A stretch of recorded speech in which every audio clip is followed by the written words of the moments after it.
mapasta wanajaribu, hata wengine mpaka wanafungiwa manyumba. Unataka kuniambia mtu kama watu kama kina Ng'ang'a wanaweza fungiwa nyumba? Watu kama kina Ezekiel wanaweza fungiwa nyumba? Kina Bishop Lai wengine wako hata hapa tunawaona, hawawezi. Lakini hizi kanisa ndogo hawa mapasta wanasafa, they are suffering. Wanasafa hata kulipa manyumba, hata wengine wanapiga mguu hawana magari. Na ukiangalia wako na magari. Kwa hivyo mimi na kitu mimi nasema serikali kama nikuja kutoza hizi kanisa zingine, mtoze hizo kubwa, hizi ndogo msiziguse. Hizi ndogo mziache tu. Mziache, maana hauwezi kuja kulinganisha makanisa madogo na makubwa. Hiyo ni ngumu sana. Hauwezi linganisha tajiri na maskini. Tajiri alishatajirika na maskini ni maskini. Mimi swali yangu nilikuwa namuuliza, akisema kuna zingine zimetengenezwa hapa sijui nyasi ama karatasi. Kuna mwenye aliambia huyo pastor aende kufungua kanisa, hawezi akatafuta kazi nyingine ya kufanya. Kuna mwenye amemforce afanye hiyo kazi. Wacha nikwambie ndugu yangu. Wacha nikwambie ndugu yangu. Huduma vile inaanzanga ndani ya mtu. Hata wewe you never know one day you become a pastor. Na huduma huwa inasumbua ndani ya mtu. Unasikia? Huduma hiyo inasumbua ndani ya mtu. Inaweza kukusumbua hata uanze kuanza kuhubiri pale kwa njia. Unaona? Hiyo ni huduma. Huduma hauwezi bishana na huduma ya Mungu.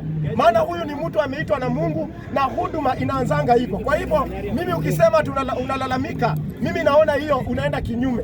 Kwa hivyo mimi nasema ushuru itolewe kwa makanisa kubwa.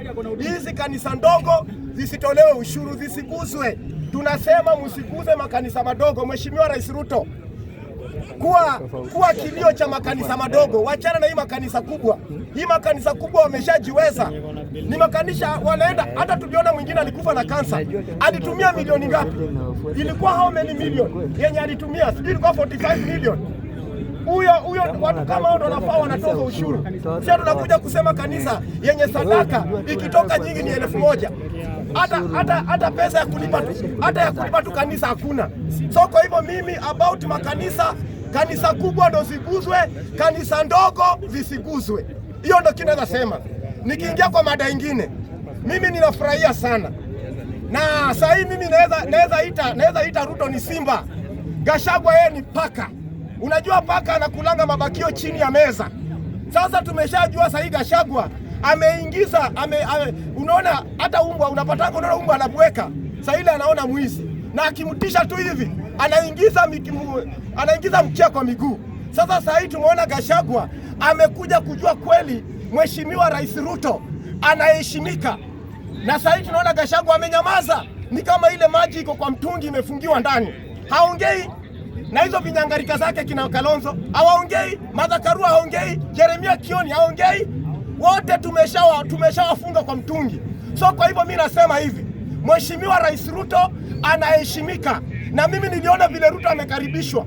Ungefikiri yeye ni mzaliwa kule mlima. Kwa hivyo Mheshimiwa Rais Ruto, big up, endelea hivyo, uko na roho ya Wakenya. Na mimi ninakuheshimu Mheshimiwa Rais Ruto. Na ndo nakuambia Gachagua, whether you like it or not, utakuwa home arrested. Na tuna arrest mpaka mdomo yako. Tumeanza kuarrest mdomo yako. Ndo tumearrest usiongee. Kwa hivyo mimi nasema hivi, watu wa mlima mmefanya jambo la maana na busara kumkaribisha Mheshimiwa Rais Ruto na mmempatia heshima yake. Sisi tunajua mtu kama Gachagua ndo alikuwa anaingiza watu wa mlima kwenye makaa ya moto. Kwa sababu wakati unanilipisha nikikuja kwako, na wakati Mheshimiwa Rais Ruto atakuwa amerudi, atakumbuka walimlipisha. Na mimi nasema ni asante sana. Mimi nimefurahia sana nikiona Mheshimiwa Rais Ruto saa hii anazunguka mlima, amalize ziara ya mlima, arudi. Tunajua hizi mapaka zitarudi nyuma sasa kwenda kudanganya watu. Kwa hivyo mimi kitu mimi nasema hivi, hii ni jambo la maana la busara, na ni la busara kabisa. Nimeona Mheshimiwa Ruto anasema vizuri sana.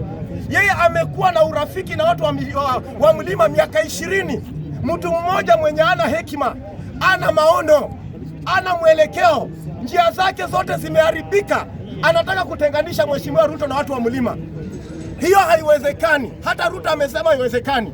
Huyu Gachagua mwenye anajiita the truthful man aliitisha Ruto bilioni 10. Ya nini? Ya nini alikuwa anamuitisha ya nini? Na anajiita yeye ni mtu mwaminifu. Yeye ndo mtu corrupt mkubwa sana. Hata mimi nasema mtu kama Gachagua anafaa achukuliwe hatua iliyo kubwa zaidi na vinyangarika vyake. ambaye sasa viko tu huku vinalambalamba. Mheshimiwa Rais Ruto, tunakuambia wewe unarudi 2027 10 bila break, na mimi sina shaka yoyote, na mimi kura yangu nitakupatia, na hiyo shaka sina yoyote kwa moyo. Mheshimiwa Ruto, big up, 10 bila break. Thank you.